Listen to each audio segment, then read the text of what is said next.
Hi everyone, আসসালামু আলাইকুম। আপনারা আমার থাম্বনেল দেখেই বুঝে ফেলছে যে কিসের ভিডিও নিয়ে আপনাদের মাঝে হাজির হলাম। এই ঝরঝরে কাচ্চি বিরিয়ানিটা আমি রান্না করব রাঁধুনি বিরিয়ানির মশলা দিয়ে। এখানে চুলায় প্যান বসিয়ে আমি পরিমাণ মতো তেল দিয়ে নিলাম। এখানে 1 কেজি বিফ আছে আর 1 কেজি একটু কম পোলার চাল দিয়ে আমি এই বিরিয়ানিটা তৈরি করব। এটাকে আমি ভালো করে প্রসেসিং করে ধুয়ে ক্লিয়ার করে নিয়েছি, আপনারা দেখতেই পাচ্ছেন। আর তেল দেওয়ার পর আমি পেঁয়াজ দিয়ে হালকা একটু বাদামি কালার করে এখানে আমি আদা রসুনের পেস্ট পরিমাণ মতো ব্যবহার করলাম। এরপর দিয়ে দিলাম শাহি মশলা, দিলাম পরিমাণ মতো ধনিয়ার গুঁড়া। এই শাহি মশলাটা আমি আমার নিজেই বাসায় তৈরি করে নিয়েছি। বানানোর জন্য পরিমাণ মতো পানি দিয়ে আমি দিয়ে দিলাম কিন্তু বিরিয়ানির রাঁধুনি মশলা দিয়ে আমি দিয়ে দিলাম পরিমাণ মতো টমেটো সস। টমেটো সসটা ইউজ করলে হয় কি যে কালারটা খুব সুন্দর আসে বিরিয়ানির। দিলাম গোটা কিছু কাঁচামরিচ। এখন মশলাটা আমার কষানো শেষ, দিয়ে দিলাম গরুর গোশগুলা প্রসেসিং করা। ভালো করে নেড়ে চেড়ে আমি ঢাকনা দিয়ে ডেকে এভাবেই কষাতে থাকবো গোশটাকে। আমি কোনো পরিমাণে পানি ইউজ করব না।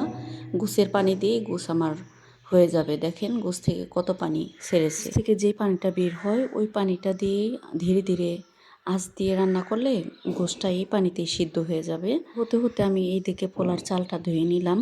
দেখেন গোশ আমার কষানো শেষ। এ পর্যায়ে আমি পোলার চালটা দিয়ে ভালো করে নেড়ে আমি এই চালটাকে আর কি এই গোশের সাথে একটু ভেজে নিব।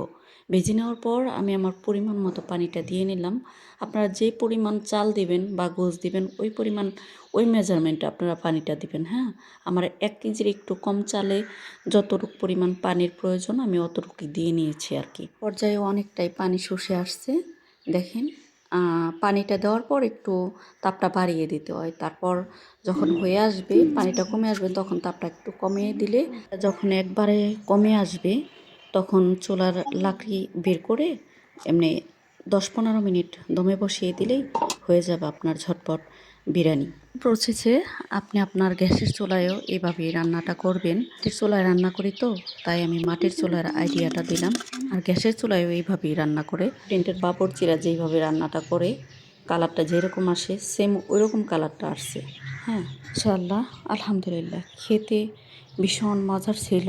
গ্যাসের চুলার থেকে মাটির চুলার রান্নাটা কিন্তু বেশি মজা হয়। সসের কোনো কারণ নেই। যে সকল আপুদের গ্যাসের চুলা আছে তারা গ্যাসের চুলায় রান্না করে খাবেন আমার রেসিপিটি হুবহু ফলো করে। আফসোসের কোনো কারণ থাকবে না, গ্যাসের চুলায় মজা হবে।